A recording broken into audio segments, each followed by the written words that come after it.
So this is the first part of the Khoodeelaar campaign, world exclusive diagnosis of Fleet Street of Monday, the 4th of January 2021. Now we're looking at the corruption, latest corruption perpetrated by the Fleet Street papers, typified on this occasion by the Financial Times, which has got the editorial so-called, which is under the banner of without fear and without favor. That's an absolute lie. The Financial Times does not publish without fear or without favor. It is always acting as the vehicle for the corrupt forces of the worst of capitalism. And there is a letter, well, there are several letters from the Financial Times today which are all corrupt. And this one, the corrupt one, this particular one, is going to actually prop up the argument for HS2. Because HS2, which is going to cost hundreds of billions of pounds on a project that completely lacks any need, any justification, any justifiable basis. But here, this Financial Times carries a letter from somebody in Brentwood, New York, USA. Is somebody called Rosario Iaconis, who is described here as an adjunct professor, Social Sciences Department, Suffolk County Community College, Brentwood, New York, USA. And it's promoting the worst possible misinterpretation of the so-called Keynesian doctrine or theory. In this letter, this adjunct professor, so-called, says that a person called Mariana Mazzucato, whose opinion was published in the Financial Times on the 29th of December, that she demonstrates why the efficient market theory is indeed structurally flawed. And this so-called structural flaw found in the efficient market theory is then contradicted by him and by her, of course, according to him. Ms. Mazzucato is an economic realist like John Maynard Keynes. She understands that when the facts change, one changes one's mind. I mean, how deeply difficult, intellectually difficult and formidable that realization is. So the stupid adjunct professor then goes on. Her call for investment in dynamic state capabilities must become a priority in our pandemic-plagued world. Moreover, her espousal of public investment banks for infrastructure revitalization is essential for the long-term health of an industrial polity. Now, this idiot is, of course, promoting a fantasy. Keynes never was a realist because he has been most easily open to the misuse of the infrastructure theory by the crooks. And the infrastructure theory, if applied to the HS2 funding, means that while millions of people in the so-called polity are being deliberately neglected and condemned to poor health, poverty, low income, lack of housing, lack of secure housing, which we shall come to when we look at the Daily Mail today about its realization, its opportunistic realization about the Grenfell massacre. While the promoters of the big business projects like the HS2 are quite prepared to encourage the waste of hundreds of billions of pounds at the expense of society, of polity, of the communities.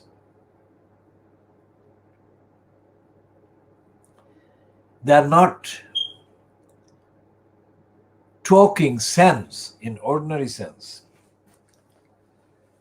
about how the so-called growth is correlated to the abuse of public funds to the extent that HS2 typifies. And John Maynard Keynes failed to show that he recognized what is now known as human rights. In his time, when he was writing, he was thinking. The concept of human rights was not as widely identifiable in official circles, at least, although it had existed a long time before the last century. And it's the human rights that are being violated by capitalism and capitalist abuse. And when the Financial Times says that it publishes without fear and favor, it's absolutely insulting the intelligence of most people who kind of look at the Financial Times for reference. Because looking at the Financial Times, it is very clear that it is as shallow as any other so-called serious broadsheets.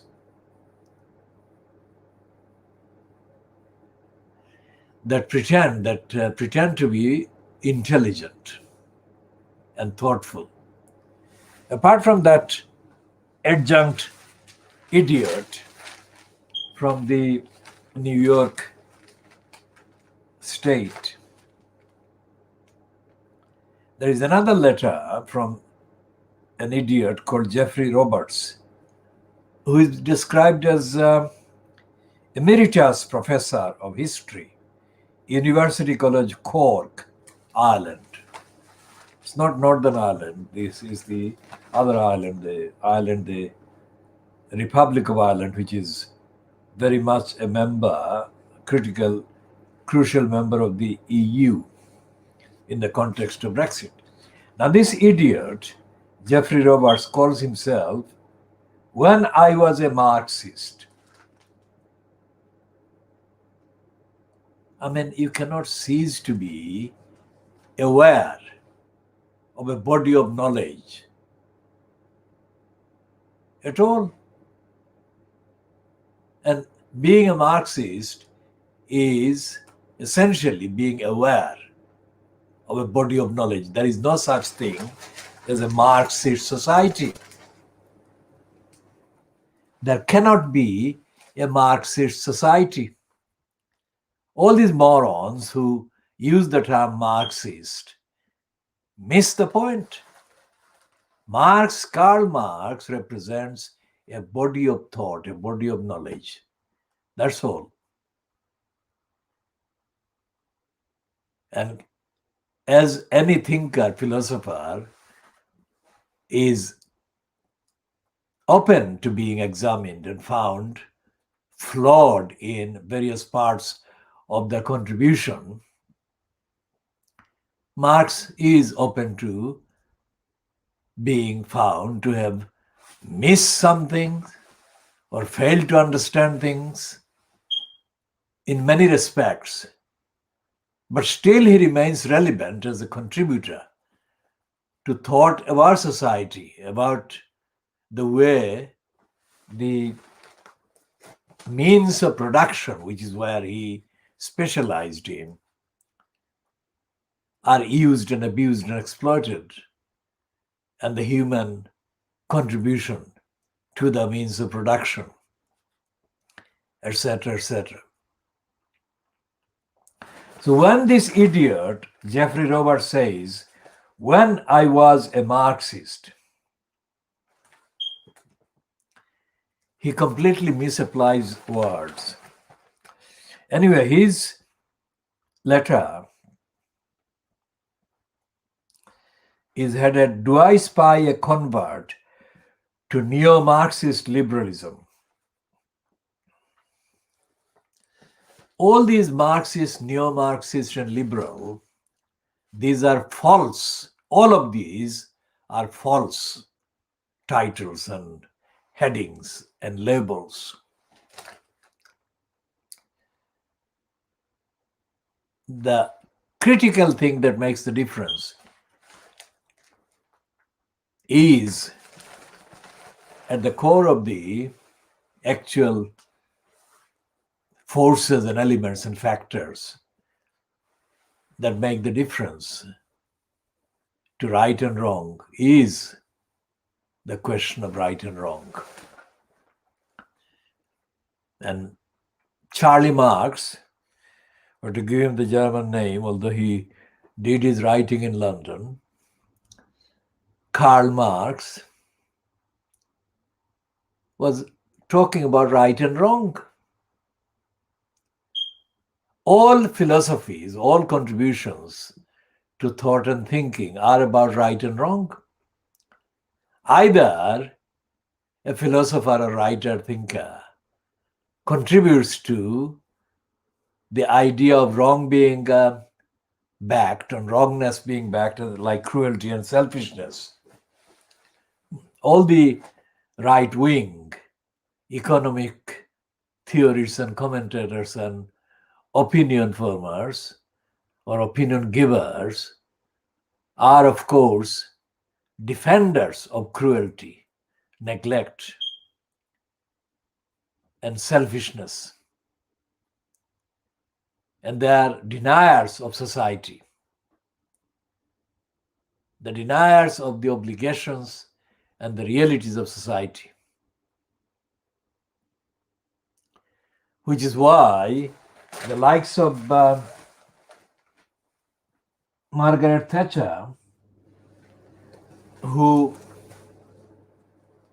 had been influenced by the likes of Friedman and others, were spewing idiotic utterances that were absolutely shallow. But because the opposition in the public field at the time was almost practically absent, and that absence was evident in the decision by the Fleet Street papers and editors and writers and so-called commentators to allow that vacuum to continue. Whether they made the decision, all of them collectively, treated as collective kind of phenomenon or event, because they understood the implication and the impact of that vacuum being allowed to continue, perpetuate. Or whether they did that because they didn't understand the implications. That is one of the areas of queries. That are one of the questions that we are investigating. daily in our world exclusive diagnosis of Fleet Street. The newspapers, the mainstream newspapers, also known as the British national newspapers, as we said yesterday, there is not a single nation.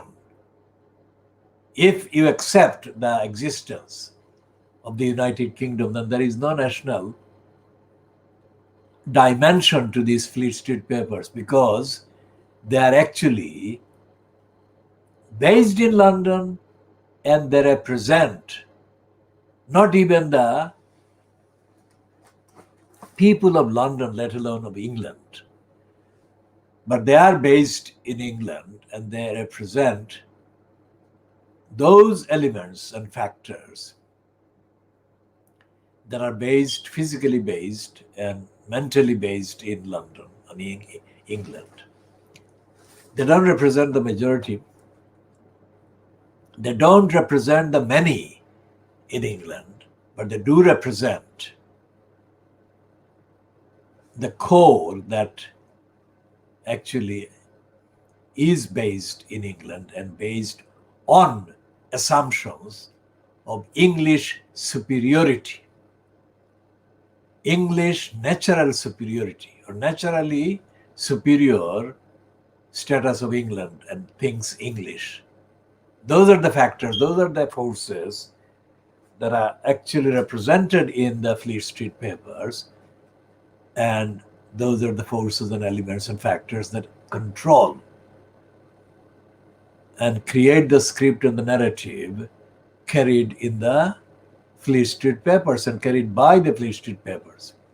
For example, although the New European for the last 4 years has claimed to be against Brexit, this week's, the latest edition, is completely shamelessly and without any qualification